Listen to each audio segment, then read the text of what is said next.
Mary Smith was the pride of her parents, their only child, raised with love and discipline in a humble two-room home on the outskirts of town. Mr. and Mrs. Smith were not wealthy, but they were united. Through petty trading and small farming, they made sure Mary got the education they never had. With each report card, each graduation photo, they clapped with proud, tired hands, praying she'd one day break their cycle of poverty. And she almost did. Mary graduated from university with honours. It was the happiest day of her parents' lives. But the reality of postgraduate life hit hard. Job offers were scarce, and bills didn't wait. After months of searching, Mary accepted a waitressing job at a high-end restaurant in Abuja. She wore her apron with grace, greeting guests with warm smiles and a soft, polite voice. She was different. Even customers noticed. That's where Sam Williams entered her life. Sam, the arrogant only son of the billionaire Williams family, walked into the restaurant like he owned the world. Gold chain swinging, designer shoes, and an ego larger than the menu. Known for dating girls and dumping them like disposable napkins, he spotted Mary at the reception and flashed his signature smirk. He ordered, she served. "Nice smile," he said casually. "Can I get your number?" Mary hesitated. Something about him felt dangerous, but his charm was disarming. Against her better judgment, she scribbled her number on the back of a receipt. From that day, Sam bombarded her with texts and sweet calls. "You're not like other girls," he'd say. "I think I've found the woman of my dreams." Mary's heart, innocent, hopeful, began to soften. Weeks later, he invited her to his mansion. The sheer luxury stunned her. Gold-framed mirrors, marble floors, art on every wall. "This could be your life," Sam whispered as he showed her around. That night, they slept together. Afterward, he sat on the bed, staring at her. "So, you were a virgin?" Mary nodded, her eyes moist. "Wow." He stood up, walked to her bag, and without a word, stuffed in a bundle of cash. Her heart dropped. "Sam, do you love me?" He kissed her cheek. "You're special," he said vaguely, then left. It became routine. He'd come, they'd sleep together, and he'd leave money behind like she was a service. Mary, blinded by hope, clung to the illusion that one day he'd commit, that what they had was love. Until one morning, Mary woke up dizzy. She went to the clinic. "Congratulations," the nurse smiled. "You're pregnant." Mary laughed. A baby! Sam would be thrilled, she thought. He'd finally settle down, they'd be a family. She hurried home and called him. "Sam, I have good news. Can you come over?" He arrived in his usual flashy style. She hugged him tightly. "Guess what?" she said, handing him a sealed envelope. He opened it, read, and frowned. "You're pregnant? For who?" Mary blinked. "What do you mean?" "For you, of course." Then Sam's words turned cold, words that would shatter her forever. Mary's smile slowly faded as Sam's eyes narrowed. "You're pregnant? For who?" he repeated, louder this time. "For you," Mary answered, her voice trembling. "Sam, you're the only man I've ever been with. You're going to be a father." Sam stared at her like she was a stranger. No way, this must be a joke." Mary's heart pounded. "Sam, why would I joke about something so serious?" Without a word, Sam pulled out a bundle of cash from his pocket and flung it across the room. The notes scattered on the floor like pieces of her broken dreams. "Take that, use it, get rid of it," he snapped. Mary blinked, stunned.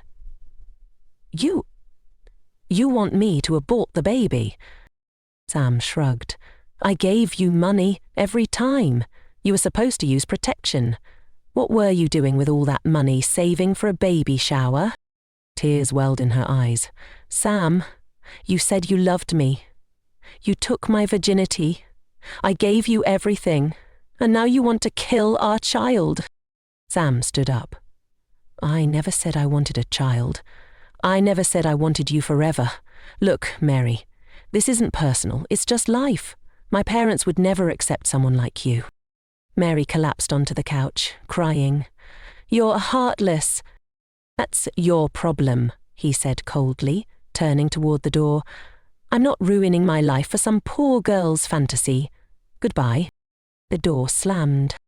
Silence. Mary sat there, sobbing, holding her stomach like it was the only thing she had left. That night, she packed her things and went back to her parents' home. Her father, Mr. Smith, opened the door and was shocked to see her in tears. She fell to her knees. "Daddy? I'm pregnant." Her mother gasped.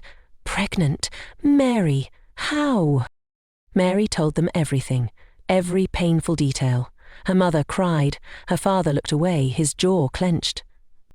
"I thought we raised you better," he said quietly. "But what's done is done.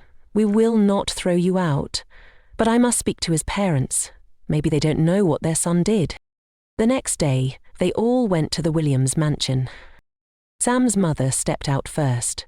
Tall, elegant, judgmental. "My son? Impregnate her?" she scoffed. "Impossible." Mr. Smith spoke calmly. "Ma, please! We are not here to fight. We want peace and accountability." Sam was called outside. When he saw Mary, he frowned. "I don't know her." Mary's eyes widened. "What?" His mother laughed. "Of course. She's trying to trap you into her poor life." Boyer, Mr. Smith's hands trembled. "God will judge." Sam's father, who had been watching silently, finally spoke. "Let the baby come. Then we'll do a DNA test." Mary clung to her dignity and walked away with her parents, but that night she made a decision. She would keep her child. Not for Sam, but for herself. For hope. For strength. And for every woman whose heart had ever been shattered by betrayal. Mary returned home with red, swollen eyes. The humiliation still echoed in her ears, Sam denying her, his mother calling her a thief, a poor rat trying to trap their son. But her parents stood beside her, even though their hearts were heavy with disappointment. Her father didn't say much. He simply walked into his room, sat on the old wooden chair, and stared out the window. Mary's mother, meanwhile, held her gently. "You made a mistake," she whispered. "But this child is innocent. We'll get through this." As the weeks passed, Mary's belly began to show, and so did the whispers from neighbours. Church members began to distance themselves. Friends stopped calling. Even at the local market, people pointed and murmured. She went to university just to end up like this. She trapped a rich man and failed. Serves her right. Mary walked through it all with her head down. Until one day, she stopped. No more shame. She was going to raise her baby with pride. "Even if the world rejects us," she wrote, "you and I will write a different story." Then came a twist of fate. One quiet afternoon, a familiar face entered the restaurant she once worked in. Sam's father. He ordered a drink and watched her from a distance. Mary hadn't noticed him until she turned to serve a customer and froze. "You're Sam's father," she said softly. He nodded. "And you're Mary." She swallowed, unsure what to expect. "I came to see you. I've been thinking about that day you all came to our house. I didn't say much then, but the way my son acted, the way his mother handled it, I didn't like it." Mary looked down. "I saw the way you work," he continued. "You didn't act like someone chasing money. You treated everyone with dignity. You reminded me of someone I used to know. My wife, before money changed her." He paused. "I believe you, Mary, but I need to be sure. When the baby comes, we'll do a DNA test. In the meantime, I'll send some support every month. Not out of pity, but because it's the right thing to do. Mary's eyes filled with tears. "Thank you, sir." That night, she wrote another journal entry. "Maybe not all hearts are cruel. Maybe grace can still find me." The months flew by. Labour pains came like a storm. Her parents rushed her to the hospital. Hours later, a strong cry echoed through the delivery room. It was a boy, and he looked just like Sam. No one needed a DNA test. The resemblance was too clear. But still, they did one. The result: positive. Sam is the biological father. Sam's father cradled the child in his arms. "I'll name him James." Mary smiled weakly. For the first time in a long time, hope didn't feel so far away. Mary held baby James in her arms, tears streaming down her cheeks. But this time, they weren't tears of shame. They were tears of love, of survival, of victory. Beside her hospital bed stood Sam's father, smiling down at the newborn who looked every inch like his son.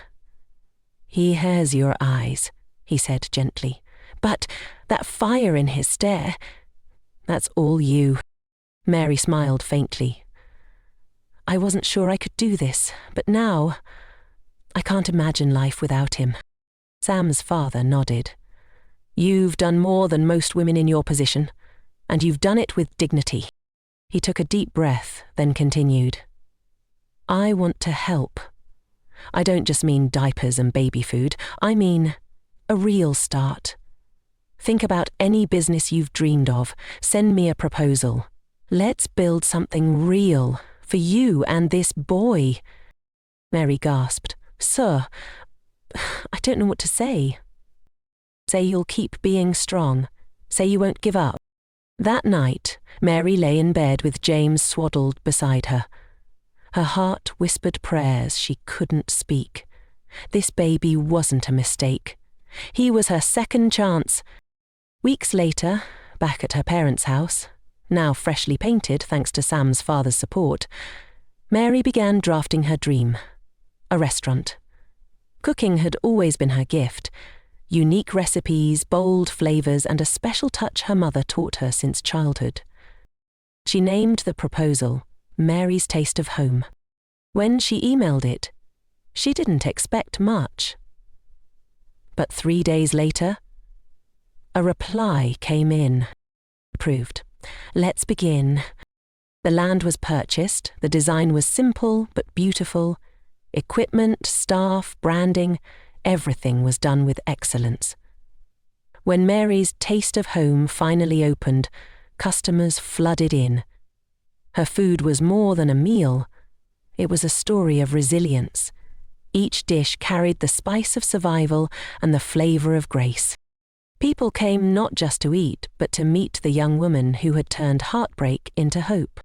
James grew, strong and joyful, often seen toddling around the restaurant, waving at customers who adored him.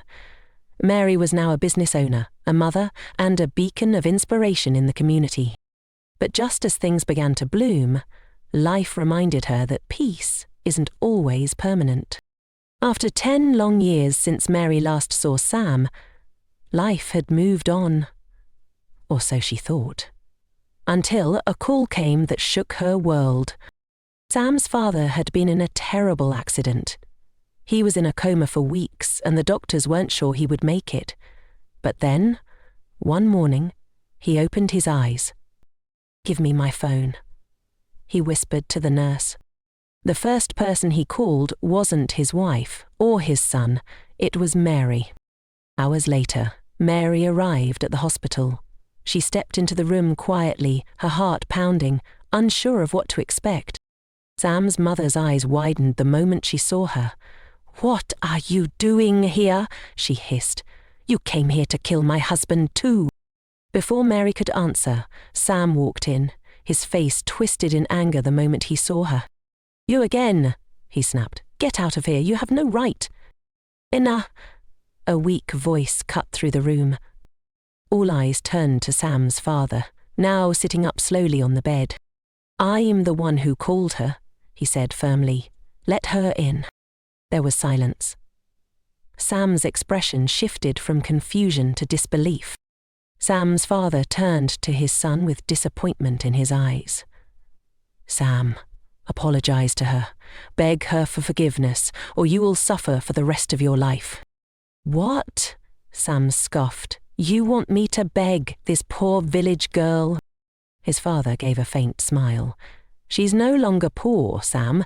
She owns one of the biggest restaurants in this city. She's more successful than you can imagine." Sam stood frozen, speechless. But he didn't move. He didn't say a word. Tears welled up in the old man's eyes as he looked at his son one last time. "I raised a proud fool," he whispered. And just like that, he slumped back, his heart giving out. A loud beep filled the room. Nurses rushed in. But it was too late. Sam's father was gone. The funeral was silent but heavy. Not with tears, but with tension. Mary stood at the back of the hall, dressed in black, her son James gripping her hand. At just 10 years old, he didn't fully understand the weight of the day, but he felt it. The man who had loved him like a true grandfather was gone. Sam don't recognize her, Mary. His mother wore dark shades, hiding whatever emotion might remain. But one thing was clear. The battle for legacy had begun. Weeks passed, and then came the day everyone had been waiting for, the reading of the will. Lawyers gathered in the Williams estate. Mary arrived with James and her parents, invited directly by the late Mr. Williams' attorney. Sam scoffed when he saw them. "What are they doing here?" The lawyer cleared his throat. "Because they are mentioned." Heavily. Everyone fell silent. The will began with a few general statements, then got to the heart of the matter. "To my wife I leave 10 million naira and the house we lived in." She gasped. "What?" "Is to be shared among my extended family. 30 million naira." Heads turned. Sam leaned forward, grinning. "And the rest?" The lawyer paused. "To my grandson, James Mary Smith. I leave full ownership of my company headquarters, all remaining properties, assets, and holdings." The room erupted. "What?" Sam shouted. "You mean me, not James? That must be a mistake." The lawyer adjusted his glasses. "There is no mistake. The will says James. And it is legally backed by a DNA test confirming he is the biological son of Sam Williams." Sam's mouth fell open. His mother jumped from her seat. "This can't be. That boy, he's not even part of this family." Mary stood slowly, her voice calm but firm. "But he is. You just refuse to see it." She handed the lawyer a sealed envelope. Inside was the DNA test, again, and a letter from Sam's father confirming his final wishes. Sam stumbled back into his seat, dazed. "All of this belongs to him?" Mary turned to leave, but paused at the door. "You may not have wanted him, Sam, but your father did. He saw value in what you threw away." Outside the estate, reporters waited, having caught wind of the dramatic will reading. They surrounded Mary. "How does it feel, knowing your son just inherited a fortune?" She smiled softly. "It's not about the money. It's about honor. About a man who chose to do right by his mistake, even when others didn't." Back at the restaurant, Mary sat James down. "Listen to me," she said, holding his little hand. "You didn't choose how you came into this world, but now you have a chance to choose who you'll become. Be better. Be kind. Be wise." James nodded. As the sun set outside, Mary looked up and whispered, "Thank you, sir. You gave us more than money. You gave us a future." The city buzzed with news. The once abandoned child had inherited a legacy. The name James Mary Smith was on every blog, every headline, every mouth. But not everyone celebrated. Sam sat in his empty living room, staring at the television. The screen showed a smiling Mary at her restaurant opening a new branch, reporters praising her resilience, customers chanting her name. Next to him, his mother paced. "This is all your fault," she snapped. "I told you not to mess with that girl." Sam didn't respond. His eyes were glassy, lost. For the first time in his life, he wasn't the rich, untouchable golden boy. He was just a man who'd thrown away something priceless. He watched as a reporter said, "The late Mr. Williams left nearly everything to his grandson James, born out of a scandal, raised in grace." That night, unable to sleep, Sam did something he never imagined. He went to Mary's restaurant. "Tell Madam I want to see her," he told the security. They looked him over. Designer clothes, but the pride was gone.